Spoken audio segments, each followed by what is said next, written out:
with your log line. And just to refresh your memory, if you don't know what a log line is, the log line is a 1 to 2 sentence description of the story you want to tell. And the log line should answer 3 questions. Who is the hero?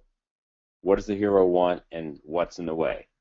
And you should think about it as the log line is encapsulating what happens in the story as well as the emotional journey of the character. So, for example, Tootsie, a classic movie, it's about an out-of-work actor who becomes a better man by pretending to be a woman. Jaws is an East Coast sheriff with a fear of water who has to battle a killer shark. Now, your log line should answer a couple of questions. One, is this story worth telling? And the reason is you want a compelling story. And what makes a compelling story is a central character you can root for who goes through a transforming experience to which you can relate. Now I'm going to repeat that because that's very important, and that's sort of the basis of the character arc. What makes a story compelling? A central character that you can root for who goes through a transforming experience to which you can relate. Okay. Now, what I'm putting up on the screen now, and I'm just sort of getting some background here, these are the key elements of drama, and these were presented sort of in a coherent form by Paddy Chayefsky, who is a great playwright, great screenwriter, wrote Network. Have you ever seen that? Or you should see that if you haven't.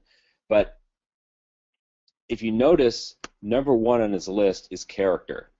It's not action. It's not plot. It's not structure. Structure's in there. It's number 4, but it's character because Paddy Chayefsky understood that the character is the most important part of your screenplay. And he also sort of introduced the 4 aspects of character. And a character should have a clearly defined need or goal, a strong conflict, a plan of action, and 4th, a resolution of the inner and outer conflict. Now, this 4th point is where your character arc comes from, because your hero should have an inner conflict and an outer conflict. The outer conflict is obvious. It's the villain. It's whatever is trying to stop your hero from getting what they want. But the inner conflict is a little bit different. The inner conflict is sort of what's internal to your character that your character is struggling with. It's emotional. It's a fear. It's a flaw. And that's where your character arc sort of begins. Now, writing a strong character. 1, a clear point of view, usually expressed in dialogue, an attitude expressed in action, and a significant change by the end. Now, why is that change important? Because it's boring to watch a character stay the same throughout a movie. You want to see the character transform throughout the movie, and that's the basis of the character arc. A character begins the story with a certain viewpoint, and through events in the story, that viewpoint changes. A character arc is the status of the character as it unfolds throughout the story. Now, I'm going to drill this home many times. The character arc is basically how the events in your story cause your character to change. A character arc is how the events in the story causes your character to change, either good or bad. They can either become better or they can become worse. But your character should change in the story, otherwise, why are we watching it? We don't want to watch a story where a character stays the same, because if you look at your own life, you're not the same person you were a month ago, a year ago, 10 years ago. And that's what makes you an interesting person, and that's what adds texture and variety to your characters. Okay, who has a character arc? Usually the character arcs only affect the main characters in the story. You have other side characters and sometimes lesser characters. A great screenwriter can have character arcs for 4 or 5 characters. If you try to do too much it sort of becomes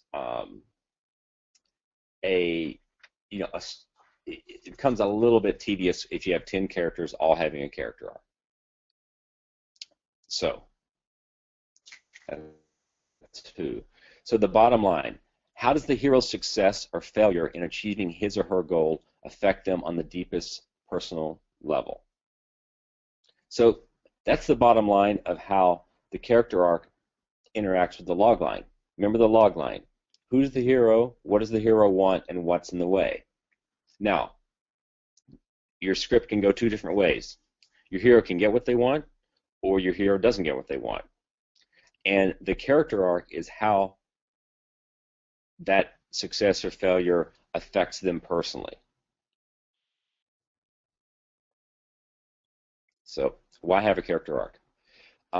As I said earlier, it creates an interesting character. If your hero never changes, then your character becomes predictable and boring. And that's what's great about writing, and that's what's fun about writing, is when you're writing your script, and I like to do this too, I like to come up with a character, and I like to start writing. They have a point of view, and then they do something that's surprising to me as I'm writing, or they do something surprising to the viewer, and that's what's great about it. Remember American Beauty, the Kevin Spacey character, he started doing things that surprised him, and that's what makes your character interesting. It's easy to talk about, it's hard to implement. There's two elements of the screenplay that are the most difficult that I think. The midpoint is very difficult, and the character arc.